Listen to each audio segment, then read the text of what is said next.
पिछले माली साल जो एफबीआर की कारकर्दगी है उसके हवाले से आप बात कर रहे हैं और जहां देखा हमने कि जो शॉर्टफॉल है, जो हदफ था, उसको एफबीआर अचीव करने में नाकाम रही। लेकिन जहां तक बात करें, जहां पर ज़ाहिर है कि सारी हुकूमतों की और एफबीआर की चलती है, वो है तनख्वाहदार तबका। और जिस तरीके से पिछले 2-3 सालों में तनख्वाहदार तबके के ऊपर बोझ डाला गया है, जो नंबर्स हैं आई थिंक वो खुद ये बता रहे हैं कि चलें बाकी जगहों पर तो सारे अहदाफ एफबीआर ने या बेशतर उन्होंने अगर मिस किए भी हों, लेकिन जहां तक सैलरी क्लास है वहां से उन्होंने बेहतरीन किया है और उसमें 555 अरब रुपए इकट्ठे किए हैं पिछले माली साल। सिर्फ तनख्वाहदार तबके से 1000 अरब होना चाहिए था। बहुत कमाते हैं आप लोग, इतने पैसे कहाँ लेके जाने हैं आपने कामरान?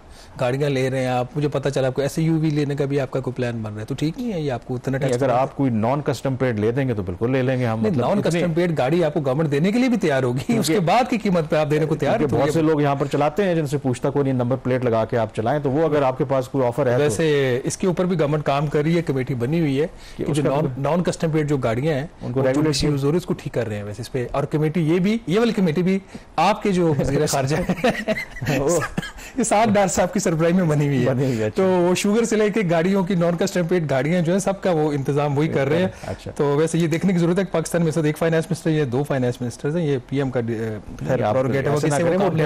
प्राइम मिनिस्टर है, तो डेप्टी प्राइम मिनिस्टर का ओहदा जरा मिनिस्टर से ऊपर होता है ना, जरा प्रोटोकॉल का आप ख्याल रखा करें, रूल्स ऑफ बिजनेस पे आप बिलीव करते हैं। असेंबली में भी आप सिटिंग देखें, पहले प्राइम मिनिस्टर बैठते हैं, उनके साथ डेप्टी प्राइम मिनिस्टर होते, फिर फाइनेंस मिनिस्टर बैठते हैं ना, तो ये वो उस लिहाज से काम भी ज्यादा उनको करना चाहिए।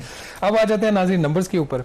कामरान जैसे अभी बात कर रहे थे, ये जो माली साल खत्म हुए, हुकूमत का ये ख्याल था कि उन्होंने पिछले साल आपको पता है जो बेतहाशा टैक्सेस में इजाफा किया तनख्वाहदार तबके के ऊपर, तो हुकूमत का ये ख्याल था कि जो 368 अरब रुपया तकरीबन तनख्वाहदार तबके से माली साल 2023-24 में वसूल हुआ था, तो उसको हम तकरीबन 443 अरब रुपया ले लेंगे, इनसे 75 अरब रुपया इजाफी लेंगे।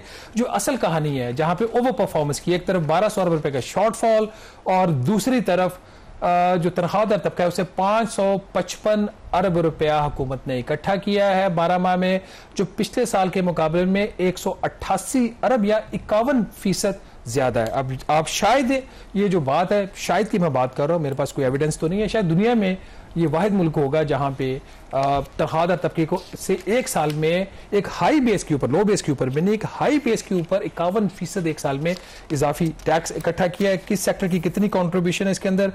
जो नॉन कॉर्पोरेट सेक्टर के एम्प्लॉइज हैं उन्होंने कोई दिया है इसमें 236 अरब रुपया, उनकी जो कॉन्ट्रीब्यूशन है 40% ज्यादा है। जो कॉर्पोरेट सेक्टर के एम्प्लॉइज हैं उन्होंने 165 अरब रुपया दिया है। जो सूबाई हुकूमत के मुलाजिमीन हैं उन तकरीबन 100 अरब रुपया उन्होंने भी दिया है। और जो फेडरल गवर्नमेंट के एम्प्लॉइज हैं 55 अरब रुपए के करीब उन्होंने जो है वो टैक्स पे किया है। तो ये एक रिकॉर्ड है कि पाकिस्तान की तारीख में एक साल में वजीर आजम शहबाज शरीफ साहब की हुकूमत के तहत तनख्वाहदार तबके से 555 अरब रुपया इकट्ठा किया। और आ जाए दूसरी तरफ जो हमारे रिटेलर्स हैं, सिर्फ मैं रिटेलर्स की बात कर रहा हूँ, होलसेलर्स की नहीं, रिटेलर्स से एक साल में जो इन्होंने एक नया टैक्स लगाया था 2.5% विद होल्डिंग, वो पहले भी था, उसका रेट इंक्रीज कर दिया था कि जिसकी वजह से जो अनरजिस्टर्ड रिटेलर्स है वो 2.5% टैक्स पे करेंगे और जो रजिस्टर्ड है उनका रेट कम था, वहां से सिर्फ इनको इकट्ठा हुआ है 38 बिलियन रुपीस। 38 अरब रुपया ताजरों ने दिया है, 555 अरब रुपया जो है वो तनख्वाहदार तबके ने दिया। और जो रियल एस्टेट सेक्टर है जो काफी मुश्किलात में भी था इस साल भी, उसने पे किया 237 अरब। तो ये चंद बड़े नंबर्स हमने आपके सामने रखे हैं ताकि आपको बता सकें कि किस तरीके से तनख्वाहदार तबका जो है वो कामरान डिस्क्रिमिनेट हो रहा है। लेकिन इसके बावजूद इतना टैक्स पे करने के बाद भी आपके पास इतना पैसा है कि आप एसयूवी ले सकते हैं। चलें, लेकिन नॉन कस्टम पेड ये मैं आपको नहीं, तो उसके लिए भी सहूलत कर दी ना, 40% एसयूवी के ऊपर भी जो रेगुलेटरी ड्यूटी थी 90% थी, उसको हुकूमत कम करके 50% कर दिया ताकि आप एसयूवी ले लें, और लेकिन कस्टम पेड लें आप। नहीं कस्टम चले। अच्छा, अब इसमें जो ऑब्वियसली ये जो तो पता है कि सैलरी क्लास के ऊपर बहुत ज़्यादा बोझ है ही है। जो IMF ऑफ कोर्स ये जो बजट पिछले 2 साल से बन रहा है, ये बजट भी बन रहा है, तो IMF के ही ऑब्वियसली हम उनको कंसल्ट करके और उनकी अप्रूवल से ही बनाते हैं। तो क्या IMF को ये एनॉमली ये नज़र नहीं आती? क्या IMF के कहने के ऊपर तो हम बहुत से डिसीजंस लेते हैं, तो गवर्नमेंट ने ये जो अब बजट इम्प्लीमेंट हो रहा है, ये भी कोशिश की कि कुछ रिलीफ देने की कोशिश की जाए, लेकिन शायद IMF इतना इंटरेस्टेड नहीं था। वो कहते हैं कि नहीं, आप सैलरीड क्लास को उस तरीके से रिलीफ ना दें। तो IMF ऐसा क्यों करती है? क्योंकि IMF की तो खुद मेरे ख्याल में तनख्वाहें बहुत ज्यादा होती हैं उनके ऑफिशियल्स की, उनको फर्क नहीं पड़ता, और मे बी कोई उनको एग्जाम्पशन भी होती है शायद, मेरा ख्याल है। जो लोकल एम्प्लॉइज है वो तो कहते हैं, मैंने उनसे पूछा था कि हमें टैक्स होता, हम पे करते हैं, मेरे किसी से बात हुई थी, लेकिन जो लॉ के अगर आप देखें ना कानून के अंदर जो वियना कन्वेंशन है उसमें जो इस तरह के UN और जो ऑर्गेनाइजेशंस हैं उनकी एग्जाम्पशंस होती है, तो इसलिए तो शायद उनको मे बी जो लोकल उनका स्टाफ है उसकी ना होती हो, बट जो इंटरनेट फॉरेन उनका स्टाफ आता है यहाँ पे उसकी एग्जाम्पशन, तो शायद उनको इतना अंदाजा, उनको इतना फर्क नहीं पड़ता। देखिए IMF की एक वो बुनियादी गलती करता है IMF, और दूसरा वो भी उनकी गलती ही हम कहेंगे कि वो इस तरह गवर्नमेंट को इंसिस्ट करता है और बाकी जगहों पे इंसिस्ट नहीं करता। बुनियादी गलती ये करता है कि IMF जो है वो पाकिस्तान की जो सैलरी पे क्लास जो है उसकी जो टैक्स पेमेंट्स है उसको कंपेयर करता है फॉरेन कंट्रीज के साथ, जहाँ पे लिविंग स्टैंडर्ड्स बहुत अच्छे हैं, जहाँ पे गवर्नमेंट्स उनको सर्विसेज प्रोवाइड करती है, उनके पास उनके ऊपर बोझ नहीं होता बच्चों की फी का, उनके ऊपर बोझ नहीं होता हेल्थ का, उनके ऊपर बोझ नहीं होता बाकी चीज़ों का, तो वहाँ पे समझ आती है अगर 35-40% ले ले। इन्होंने यूरोप के रेट्स IMF ने पाकिस्तान में करवा दिए हैं, और सर्विसेज जो हमें अफ्रीकन कंट्रीज की मिलती हैं, तो इसलिए लोग ज़्यादा जो क्रिटिसाइज करते हैं जो टैक्स पे करने में उनको तकलीफ होती है, उसकी बुनियादी वजह ये होती है कि हम सिक्योरिटी से लेके हर चीज़ हम खुद अपनी कर रहे हैं मैनेज, और टैक्स भी इनको हम दें, और वो भी 40% यूरोप के बराबर। तो this is the point of pain for the salaried class.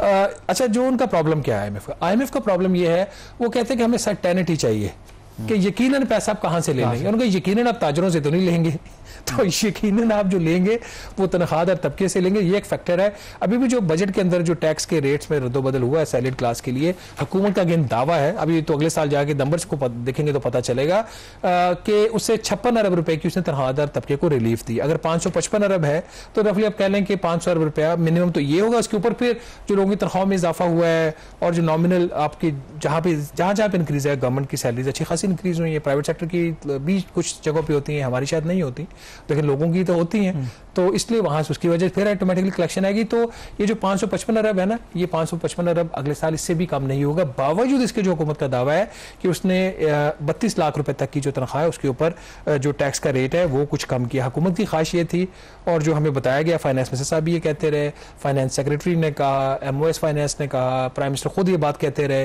वो मानते रहे कि तनख्वाहदार तबके को बहुत ज़्यादा तकलीफ है, हम उसको रिलीफ देना चाह रहे हैं। उनकी कोशिश ये थी कि 12 लाख रुपए तक जीरो टैक्स हो, वो IMF नहीं माना।